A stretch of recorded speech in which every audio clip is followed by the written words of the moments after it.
Hello and welcome to the Stronghold Digital Mining Daily Update. Today is Wednesday, November 15th, 2023. Let's pull up this picture, please. All right, so take a look at that photo. I just took it a short while ago at a local state park. Okay, back to me now, please. I'm asking ChatGPT to please estimate how many tree trunks are visible in that image, and it's running into some issues doing so. So it's apologizing to me, and so on behalf of ChatGPT, I'm going to apologize to you for not being able to give you an estimate as to how many tree trunks are visible in that image. But when I read that Stronghold Digital Mining, right, the carbon capture efforts that were announced yesterday, when you look at it over the course of a year, right, assuming we're able to utilize about 100,000 tons of, our beneficial use hash to basically, capture carbon, that would be the equivalent of taking something like 20,000 plus vehicles off the road. And it would also be the equivalent of over 4 million mature trees, like what 4+ million mature trees would be able to do insofar as pulling carbon out of the air, out of the atmosphere. And so when I was at the state park, because I am, after all, a bit of a tree hugger, I do enjoy nature, I love nature, and I'm a environmentalist.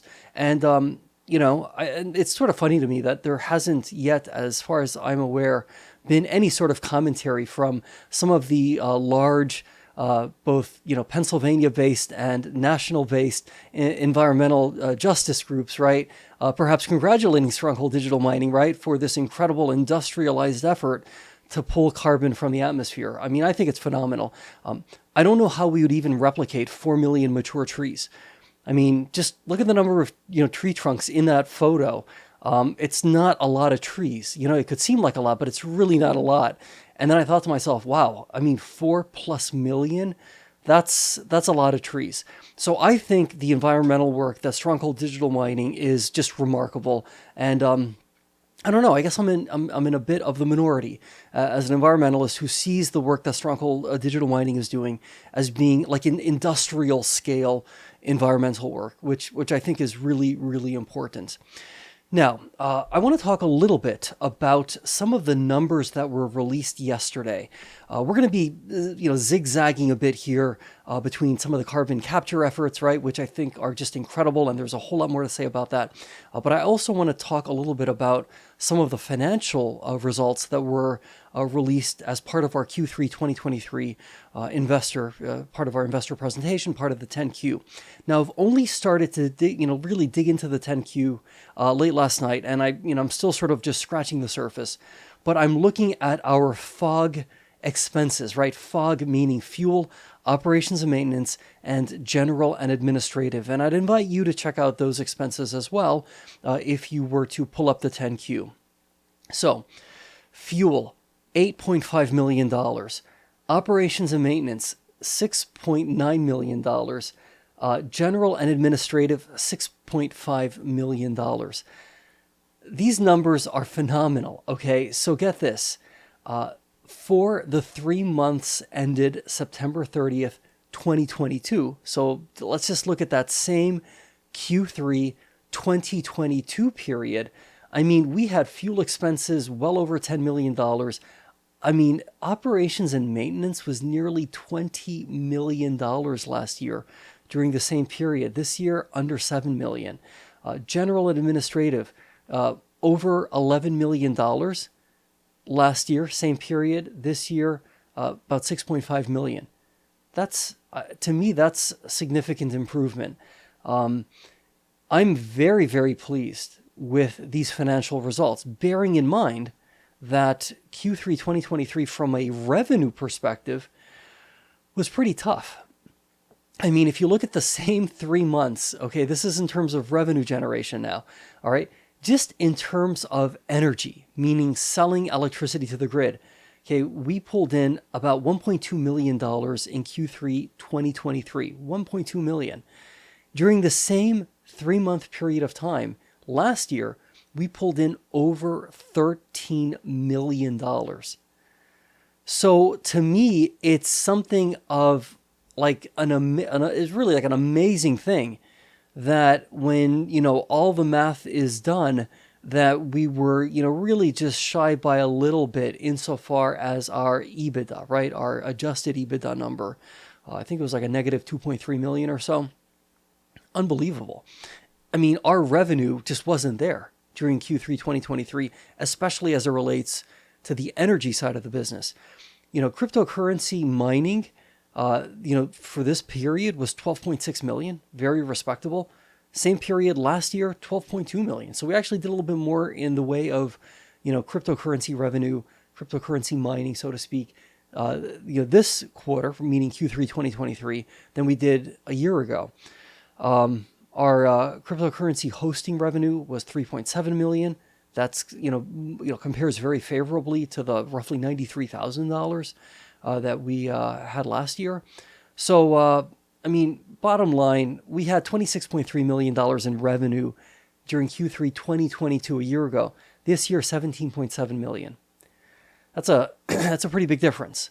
But I'll tell you, given the fact that we've been so disciplined with our expenses, right, especially with regard to operations and maintenance and general and administrative, I think it bodes very, very well to the extent you are a believer, as I am, that we are likely heading into a bull run in the price of Bitcoin. And assuming that we see some really nice hash prices, our revenue, going forward, is probably going to start to look a lot better. I already can tell you that for Q4 2023, the quarter that we're in right now, revenue numbers are looking a lot better simply because of the fact that our hash prices, right? Hash prices themselves are quite good. Now that we're working, right, very closely with Frontier Mining, hopefully we're going to get our uptime insofar as our Bitcoin data centers. We're going to get them up to like industry leading standards, hopefully be right up in that like 25% range, right? Top end of the range insofar as our peers in terms of uptime. That's going to be really, really important as it relates to being able to generate revenue. Remember, we've got these rapidly depreciating assets, right, in the form of these Bitcoin mining machines. You want to try to extract as much value from them as possible.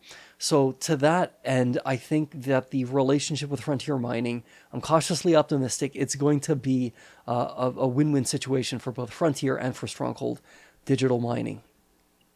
I know I threw a lot of numbers at you, and I'm not necessarily showing you the numbers. I'm just telling you what the numbers are. Again, it's a couple quick, clicks on the Stronghold website. You can pull up the 10Q, or you can go to the SEC's website and pull it up that way. And I'd invite you to just kind of dig in there a little bit. I know some of you do this, right?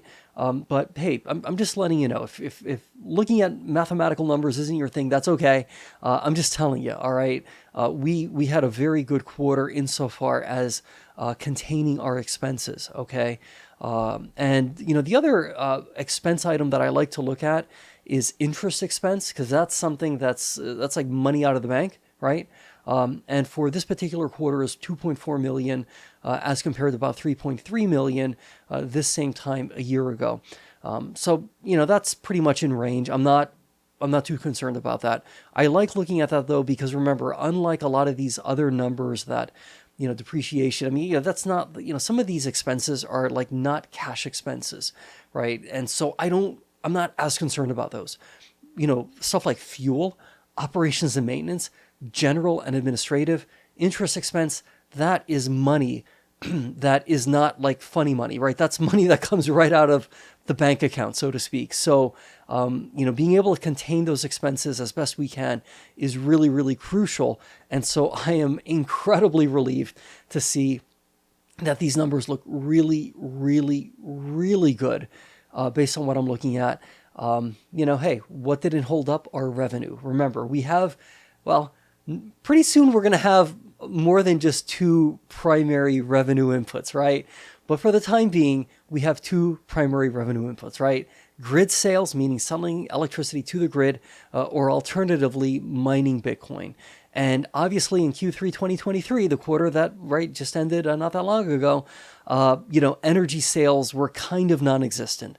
So, had we had basically the same amount of revenue that we had during Q3 2022 with the expense profile that we had, this past Q3 2023. That sounds a little bit confusing. So imagine 26.3 million in revenue, which is what we had last year, right, for Q3 2022, combined with, right, our, as I just mentioned, right, that those fog, and then if you want to throw in the I for the interest expense, right, those expenses for this quarter, combine those two numbers, we'd have had a blockbuster quarter. It would have been like an amazing, amazing quarter. So anyway, with all of that said, I think this company is turning the corner in more ways than one. I have to say, I want to end by saying this. Whoever, maybe it was one individual, maybe it's a couple of individuals who put together the investor presentation, okay, that we saw yesterday, that thing was an absolute work of art. I spend a lot of time inside, those slide decks, and hey, I never thought that the ones that we had before were that bad per se. I really didn't. But the attention to detail. I mean, there's this one page that has sun shining through some trees, and you see this treasure chest. And like the headline is words to the effect of like unlocking value, and I thought, man, that's really, really cool. And some of the icon choices and just the way it was put together, it is absolutely beautiful. It's absolutely amazing. I really mean it. So whoever you are or the group of you are who put this together, congratulations. It is absolutely stunning. I love it. Great job. Okay, for the rest of us, let's stay positive, let's be great, and we'll see each other again tomorrow.